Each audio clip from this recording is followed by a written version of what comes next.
Ladies and gentlemen, my name is TotalBiscuit. Welcome to the King's Court. This is where we talk a little bit about the upcoming ShoutCraft Kings event that will be airing on January the 28th at 8 a.m. Eastern, and the other regional time zones that you can see on the screen right now over at twitch.tv/TotalBiscuit. Coming up in the show, we're going to be talking about the new and improved prize pool, the brand new King's Bounty, as well as our new co-sponsor, Ting.com. I will be interviewing the current reigning Queen of the Hill, Scarlett, about her experiences with GSL, Korea, and a wide variety of other topics. And of course, we'll be unveiling a couple of new players for ShoutCraft Kings January. So without further ado, let's kick it off right here on the King's Court.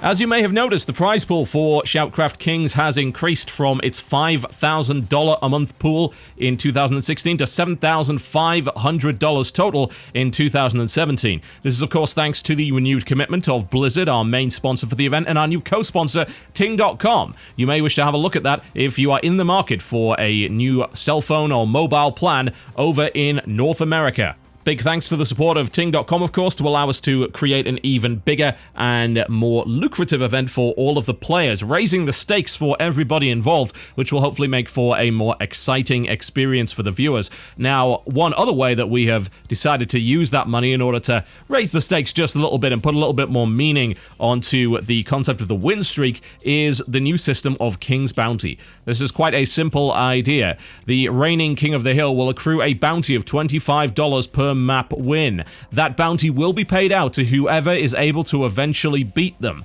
This bounty will continue to roll over on a month-by-month basis. For instance, a player that wins just a single map before being defeated will yield an extra $25 for the player that defeated them, on top of the $350 that will be given per map thanks to the new prize pool. However, a player that, of course, had won 10 maps in a row would accrue an additional $250 on top of that $350.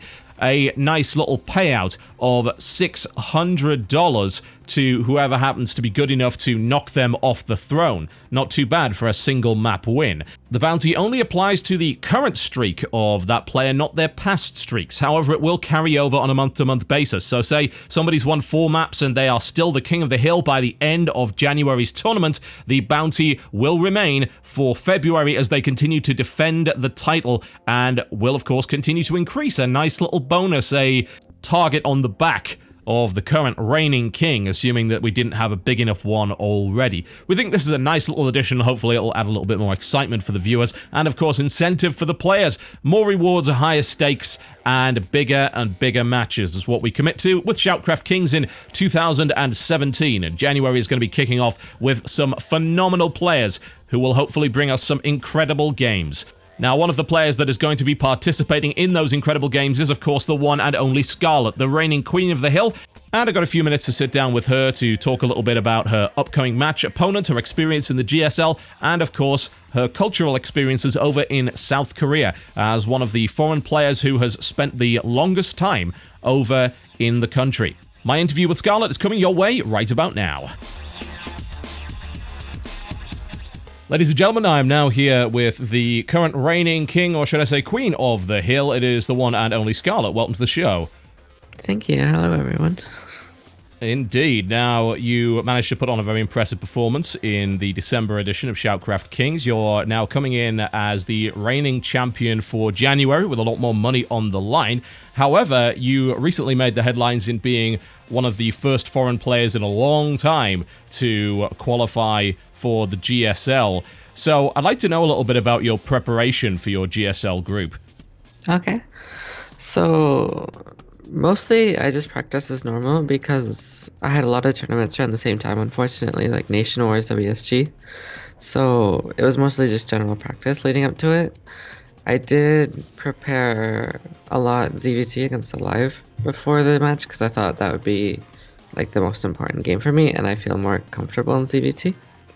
So I figured out the builds that I had trouble with in ZVT that Alive like to use, and I asked like Major to play a bunch of games with me using those builds. And then other than that, I just watched Alive's recent like videos. Now, you ended up running into Alive as your final best of 3 after playing both Myungsik and Classic, so those were both ZVP games. Now, do you feel that your preparation was sufficient? Did you end up using the sort of builds that you expected? He played a little different than I expected. He played a lot more, I guess, patient and passive than I expected. Not really aggressive at all. So that threw me off maybe a little bit, and I ended up like switching my style on the fly, which didn't work out very well. But I think the problem was neither of us, I think, played to our best conditions at the tournament yesterday. It's honestly like it's my first time playing on the Africa stage there, and it's very very different, like with like really loud white noise and everything. So I think neither of us played our best games is a big reason. Would you attribute any of that as well to the amount of travel that you've been doing recently? You mentioned, of course, Nation Wars over in France, which is quite the trip. Do you think you've been playing too many tournaments as of late? No. Since it was in Korea, I don't think that was too big of an issue. Like, I'm comfortable when I'm here. It's where I live now, so I don't really play worse from travel when I come back to Korea. It was just, I guess, not playing my best in a tournament.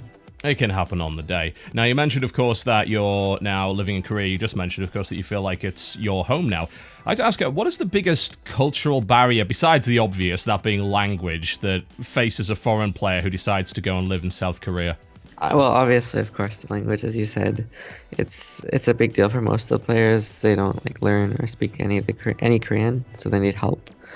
A lot of people don't like the, I guess, food, or eat very little of it because the tastes are very different. But I think for me personally, I guess since I've been here a long time and I've been to Asia before, like other Asian countries, there isn't really any cultural barrier for me other than like I'm not fluent in Korean, of course, as you mentioned. But for me, it's not that hard. I guess another thing is finding a place to live. Like there's not very many team houses right now. All like the Korean ones shut down that foreigners used to go sometimes just to visit. But we started up one recently here. It's like me, Killazur, Major is here right now. Some of the Chinese players are home for New Year's, but they're usually here. So yeah, just like finding a place to live is very hard. Yeah, I'm keenly aware of that, considering the troubles that we had setting up the Axiom team house, which is, of course, a team house that you stayed in for a little while. Now, you've had some experience, more experience than most, when it comes to living in a team house. Do you think that the closing of most of the team houses recently in South Korea is going to have a big impact on Korean player skill over time? I think for like the very, very top players, it doesn't matter as much because it's easy for them to ask each other for practice. But for like the mid-tier, maybe lower tier players, I think it'll hurt quite a bit because the players that weren't established, they would improve by like, practicing with the best players at team houses. But I don't think that's going to happen anymore. I think it'll be harder for new players to get into the scene because of it, but for the top players, they should still play quite well. So are there any differences in your mind in the way that a top Korean player would train and practice versus your average Korean player? It's hard to say. It's very different depending on the person, like how they need to practice to improve. Obviously, I could just say that maybe top Koreans put in more time into the game, but I don't think that's true in a lot of cases. Like previous skill, like how good they have been in the past, like even from Brood War, like long experience playing games helps a lot.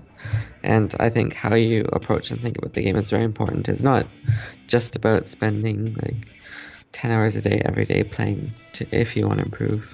Now, how do you think that staying in Korea has helped your play up to this point? You've gone back and forth. You've been in Korea several times. You've competed in more than just the GSL. Of course, you competed in the GSTL as well. Do you believe that it's had a genuine impact on your ability to play the game? And if so, how has that materialized for you? So staying in Korea, it's changed my play. Like I feel a lot more motivated when I'm here because it's really easy to get good practice games. Like if I just play games on ladder, it's very good practice, unlike when I'm in North America or Europe. So it's definitely more motivational, which helps me improve in general, I think. Like even not a specific build, but my overall gameplay, like I get faster, I get better at dealing with like harassment and everything. And I think my best results definitely are after living here, such as 2013, 2014, when I did well in like MLG, ACES, Home Story Cups, tournaments like that. And even last year at Home Story Cup when I got second, that was after staying here for a couple of months. So I think it's definitely helped me improve.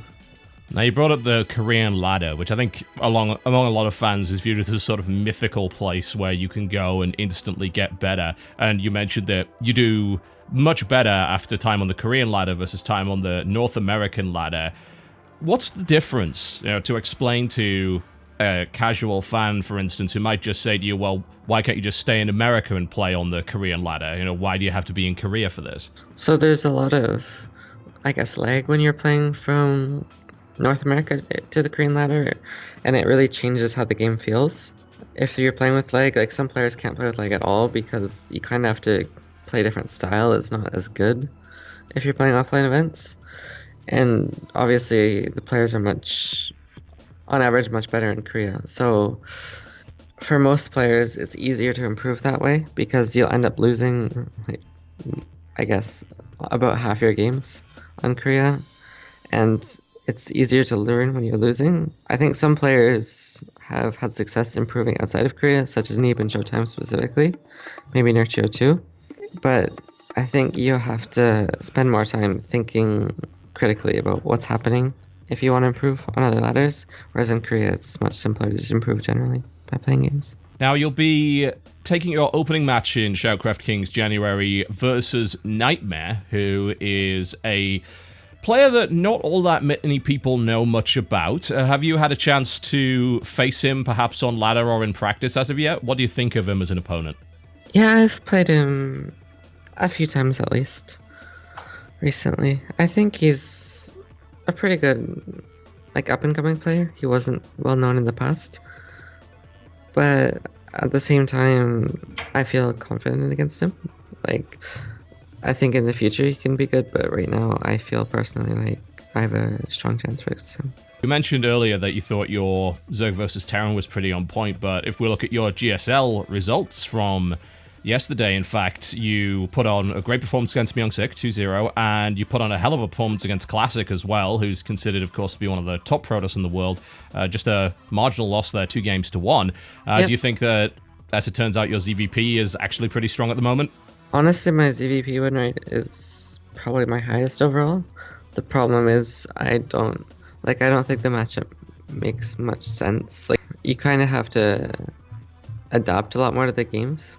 It's not as straightforward. So even if I think I perform overall better in ZVP, I just feel less confident going into a ZVP game because I have no idea what's going to happen. That makes a lot of sense, and particularly coming, of course, into ShoutCraft Kings, which is a best-of-one King of the Hill format, where preparation really isn't too much of a factor.